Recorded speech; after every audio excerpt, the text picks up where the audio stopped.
He boarded last, not because he was slow, but because he was used to it. The kind of man who had learned to let the world go first.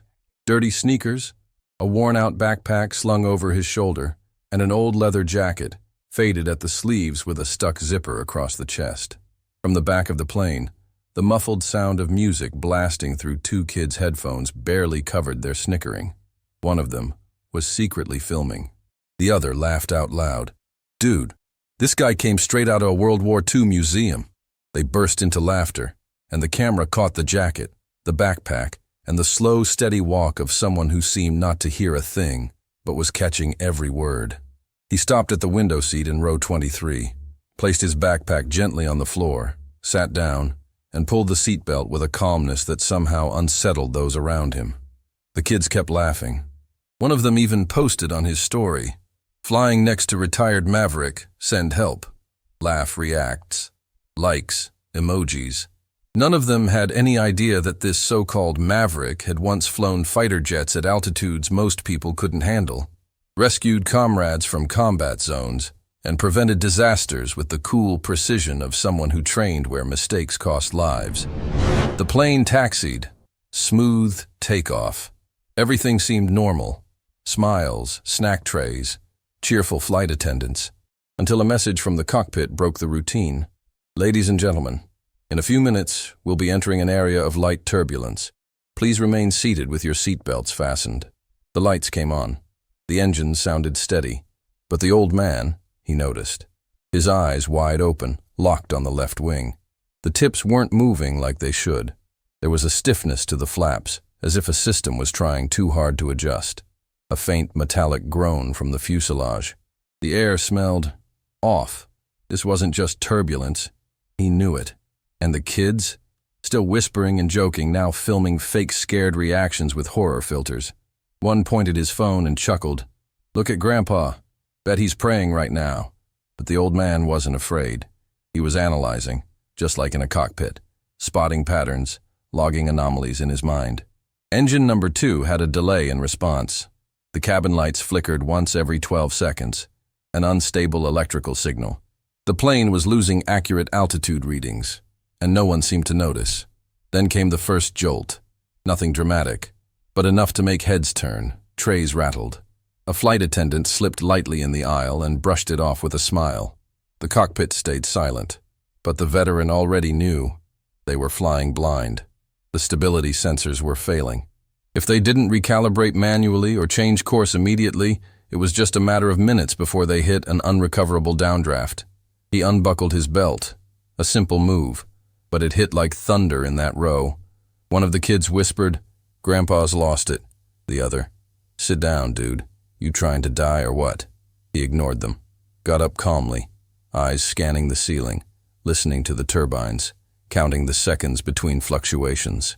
He walked toward the cockpit like someone who knew exactly where he was going. Not like a passenger, like a technician, a pilot, someone who'd been through this before. A flight attendant stepped in. "Sir, please return to your seat." The old man stopped, looked the young man in the eye, and for the first time spoke. "Something's wrong. You know it." The attendant hesitated, tried to keep it professional, but his expression gave him away. He knew, or he felt it, but he wasn't authorized to say. The veteran understood. He nodded. "If you won't say it, I will." He turned to the passengers and said in a calm, firm voice, "This plane is experiencing a navigation failure, and if they don't fix it fast, we're going down, and not the right way." A heavy silence fell over the cabin. The laughter stopped. The jokes vanished. All eyes turned to him, some with disbelief, others with fear. But one of them, the same kid who had mocked him, murmured, "How the hell does he even know that?"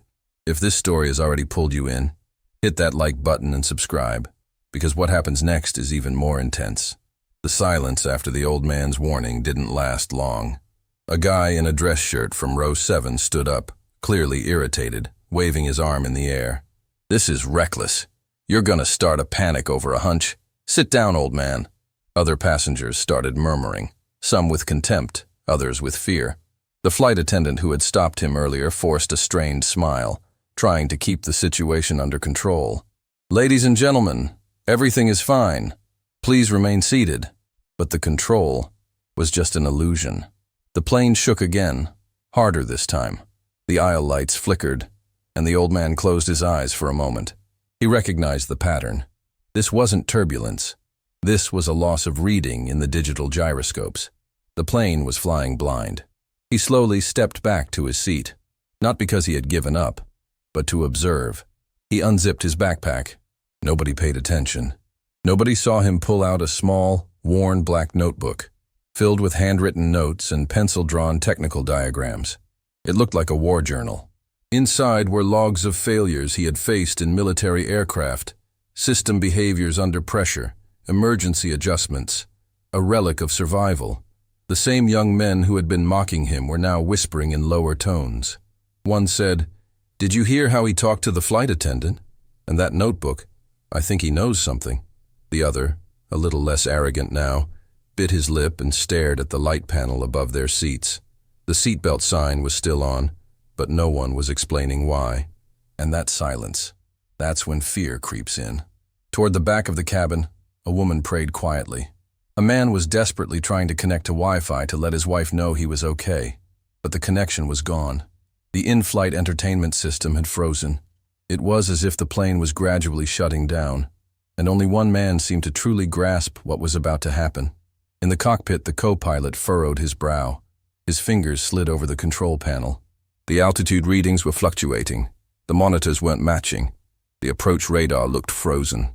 He leaned toward the captain and whispered, "We're not getting a proper descent angle. There's a dense air front approaching from the side. If we don't manually correct this now, we could enter a spin." The captain nodded, keeping his voice calm over the intercom to avoid alarming passengers. That was protocol. Soften the chaos. Back in the cabin, the veteran was standing again. This time, no one laughed. No one dared grab his arm. He approached the same flight attendant and said clearly, "I'm not here to cause panic, but your captain needs to know. This aircraft is entering an aerodynamic divergence zone, and if you wait 5 more minutes, you won't be able to correct it in time. Do you have access to the cockpit?" The flight attendant swallowed hard. He didn't answer. He simply turned and disappeared behind the curtain. Someone nearby heard him whisper to another crew member, "I think we should let them know up front." At that very moment, the plane jolted as if it had hit something invisible. Overhead bins creaked. A plastic cup rolled down the aisle. And the veteran? He stood there, unmoved, like his center of gravity was anchored to something no one else could feel. The cockpit door opened. The co-pilot stepped out, walking swiftly down the aisle, exchanging a quick glance with the flight attendant. When he saw the old man, he hesitated for a second, then asked directly, "Sir, do you have experience in military aviation?" The old man didn't answer right away. He opened the notebook and pointed to a page, a hand-drawn chart for correcting altitude without digital instruments. The co-pilot looked at it. He knew what it was. That's not something you learn in a simulator. That's something you survive. "Come with me," the co-pilot said. The aisle froze. All eyes turned to the man who had been a punchline just minutes ago. The man with the old jacket and the beat-up backpack was now being called into the cockpit as a specialist. The silence turned into shock. The young men who had laughed earlier lowered their heads. But not even that moment of revelation was enough to stop some from judging.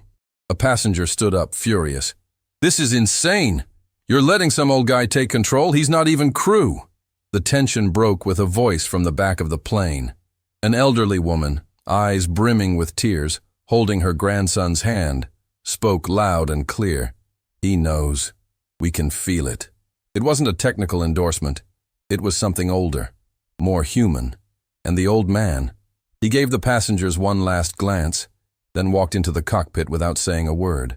The moment the door shut, one of the critical sensors failed completely. The cockpit door shut with a sharp click. Inside, the air felt heavier, warmer, different from the rest of the plane. The control panel was flashing in red and yellow tones, and the muffled alarms carried that continuous, urgent tone no one can ignore. The veteran stood still for a moment, watching in silence. The captain eyed him with suspicion, hands tight on the controls, while the co-pilot leaned in and spoke quietly. He knew the pitch data was off, showed us in the notebook before we even checked the panel. The captain scoffed but relented. "Fine. But don't touch anything." The old man nodded. He didn't need to touch. He only needed to observe. His eyes scanned every gauge, every inconsistent number, every pitch and yaw fluctuation flashing across the screen. It didn't take long to see that the digital navigation system was stuck in a loop, feeding false data. The plane thought it was level, but in reality, it was rolling sideways. The turbulence wasn't the issue. The issue was the autopilot trying to correct based on false readings. That could turn into a flat spin within minutes. "Shut off the primary nav," he said flatly. "It's giving false feedback. Keep it on for another 10 miles and we'll roll over and lose all rudder control." The captain hesitated. "Are you sure about this?" The old man stared at the screen, then turned and pointed to the ground radar. "You're 180 feet below actual altitude, and you haven't even noticed." The co-pilot cross-checked the alternate data. The confirmation hit like a chill. He was right. The captain turned pale. Reluctantly, he shut down the primary system and switched to manual control. The plane shook again, but this time it felt different, like it was unstable, yet finally free. It wasn't comfortable, but it was real. The veteran leaned forward, still not touching anything, and whispered, "If you trust what you see, we're lost. But if you trust what you feel, there's still a chance." Outside the cockpit windows, thick clouds blanketed the horizon. The sky looked like a battlefield, gray, uneven, menacing. In the back, the passengers sat in silence. A baby whimpered quietly. Someone was praying. The young man who had mocked the veteran earlier now scrolled through his own stories, watching his arrogance with shame. "We almost stopped him from helping," he muttered. His friend just shook his head, eyes fixed on the ceiling.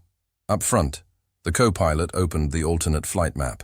"There's an old airstrip near Yamakura, less than 20 minutes out. It's small, but it has a runway." The captain's eyes widened. "That runway's only 700 meters. The old man replied without hesitation. "With manual flaps and a 32-degree descent angle, we can stop in 650. I've done worse, with a busted engine and a missile on my tail." The captain didn't know whether to laugh or cry, but something in the way he said it, his tone, his calm, brought a strange sense of peace. "You used to be a fighter pilot, didn't you?" asked the co-pilot.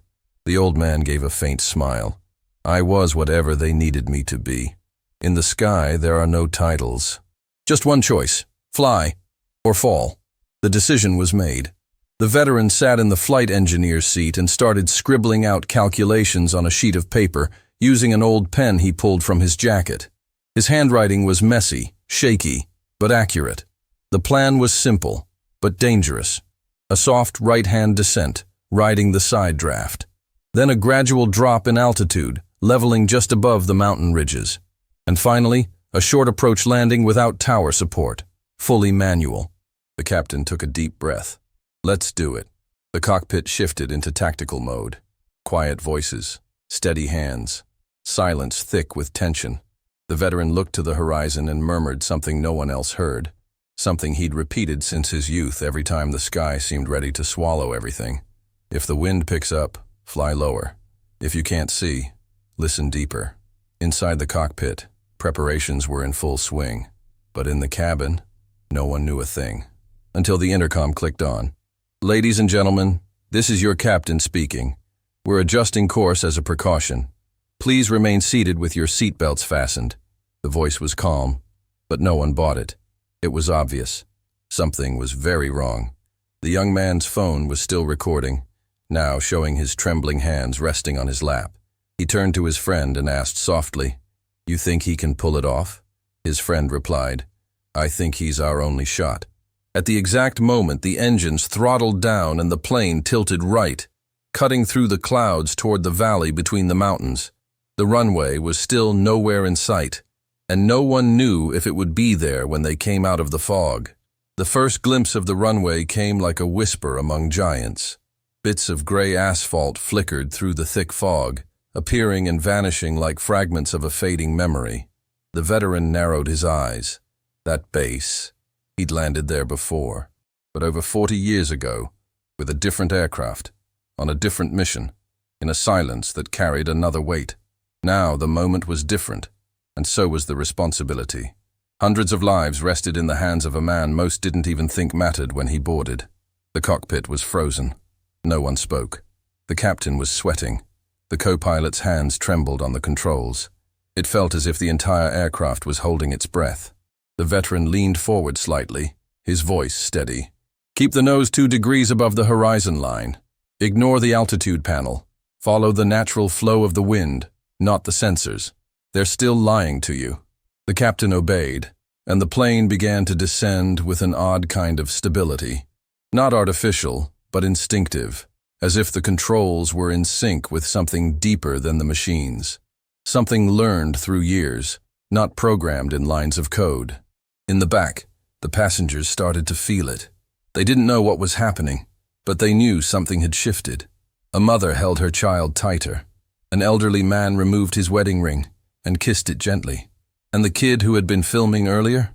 He shut off the recording, slipped the phone into his pocket, and stared down at the floor. For the first time during the flight, he had nothing to say. Outside, the aircraft hugged the mountain's edge like a scalpel slicing between nerves. A burst of wind rattled the fuselage. The co-pilot held his breath. The captain gripped the controls tighter. The veteran stood firm. "Now, 3 degrees left. Trust me, it's going to show." And it did. The runway, short, cracked, surrounded by brush and dust, like a miracle that almost didn't happen. The captain hesitated. "We're not gonna make it," the old man replied. "You will, but you've got to stop flying with your hands. Start flying with your instincts." Seconds later, the landing gear deployed. The ground contact light flickered erratically. The instrument still displayed the wrong altitude, but his eyes, the eyes of someone who had landed on aircraft carriers in storms, in the dark under enemy fire, were locked in. 30 seconds, he whispered. No hesitation. The plane dipped, flying low, barely above the ground. A cry swept through the cabin, part panic, part blind faith. The sound of tires slamming the cracked asphalt echoed like a muffled explosion. A hard impact. Seatbelts strained, screams, trembling, metal vibrating through every bolt. But no veer, no crack, no failure. The aircraft decelerated as if it were being pulled by invisible hands. A final thud marked the end of the run when the nose stopped just meters from a drop-off hidden by overgrowth. Inside the cockpit, no one moved. No one spoke. The captain let go of the controls slowly, turned to the veteran, eyes wet, and whispered, "How did you know?" The answer came without drama. "Because I've been on the other side." In the back, people began breathing again. The silence broke into sobs, nervous laughter, hugs, relief. The kid with the headphones around his neck cried quietly, eyes still fixed on the floor, unable to lift his head. His friend stared at the cockpit door, half expecting the old man to float out like a hero in a movie. But he didn't. Not yet. Over the intercom, the captain's voice. "Ladies and gentlemen, we have landed safely. Please remain seated and wait for instructions. And if you can, thank the passenger from row 23.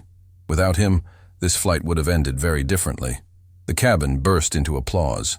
Some cheered, others just wept. But all of them, every single person, knew they were alive because of someone they had once overlooked. In the cockpit, the veteran stood up slowly, picked up his notebook, slipped it into his backpack, and before leaving, stared out the window one last time. The mountains, the now clear sky, the silence after the storm. This wasn't just another landing. It was a reunion with something he thought he'd left behind. And when the cockpit door finally opened, revealing his time-worn figure, steady steps, and calm expression, no one said a word. They just made way. He walked down the aisle in silence, the old backpack hanging off one shoulder, his steps slow but steady. No one was laughing now. The smirks had vanished, replaced by a quiet, almost awkward respect. Those who had mocked him at the start of the flight now lowered their heads, avoiding his gaze. One passenger placed a hand over his chest, an unspoken apology. Another, older, simply nodded with misty eyes. But he wasn't expecting apologies. He didn't need them. Outside, the improvised runway was already receiving the first rescue vehicles. The muffled sound of sirens echoed through the surrounding mountains. Airline technicians approached with clipboards in hand and anxious expressions, ready to figure out how a plane with a total system failure managed to land safely without a single backup. The captain pointed to the veteran and simply said, "Ask him." But by the time reporters arrived, Microphones ready, cameras rolling, he had already turned his back to the plane, walking toward the decommissioned hangar at the edge of the runway. The young man with the headphones, the one who had filmed everything early on, now watched with tearful eyes. He held his phone but couldn't bring himself to record. "We laughed at him, man. And he saved everyone," he whispered. His friend said nothing. He only looked up when the veteran turned briefly to face them. And then, as if he could feel the weight in their hearts, he gave a small nod. Not of judgment, not of pride, just something deeply human. Hours later, footage of the landing began to circulate. Shaky images of the plane touching down, muffled screams, the explosion of applause, and one simple caption that went viral. "The old guy in the jacket saved us." Comments flooded social media, thousands asking who he was, thousands saying they wanted to shake his hand. But no name was listed in the system. No ID was ever requested. He boarded like any other passenger. He left as if he'd never been there at all. Days went by. The airline released an official statement praising the cooperative actions of an experienced passenger, but offered no details. Some journalists tried digging. All they found were fragments of old military files, records with redacted names, mentions of a pilot who vanished after a rescue mission in hostile territory. One code name showed up in the documents: Eagle 4, nothing more. Meanwhile, in a small town far away, an old mechanic was back working on a retired training aircraft. His hands covered in grease, his jacket hanging on a hook, and the same notebook resting on a tool bench nearby. When someone asked about him, the shop owner would simply say, "He's the kind of man who doesn't need to be remembered, to never be forgotten." In a passenger's home, a child drew what she saw on that flight: a plane surrounded by dark clouds, with a single figure at the center, guiding it safely through. At the top, in large letters, she wrote, "The man without a cape who saved us." The drawing was placed on the fridge, where it still hangs today. The young man who had mocked him recorded a video weeks later. No music, no editing, just him, sitting in front of a camera saying, "You taught me that real courage doesn't make noise, and that judging by appearances is one of the most cowardly ways to be blind." The video was shared millions of times, and the veteran? He kept walking, kept living, because for him saving lives was never about being seen or thanked. It was just the right thing to do. If this story moved you like it moved us to tell it, leave a comment below and let us know what touched you most. Don't forget to subscribe so you don't miss what's coming next. True heroes don't always wear capes. Sometimes they wear silence, carry honor in their actions, and teach by example. And if this one hit deep, the next might surprise you even more. And you, would you have recognized who was really there?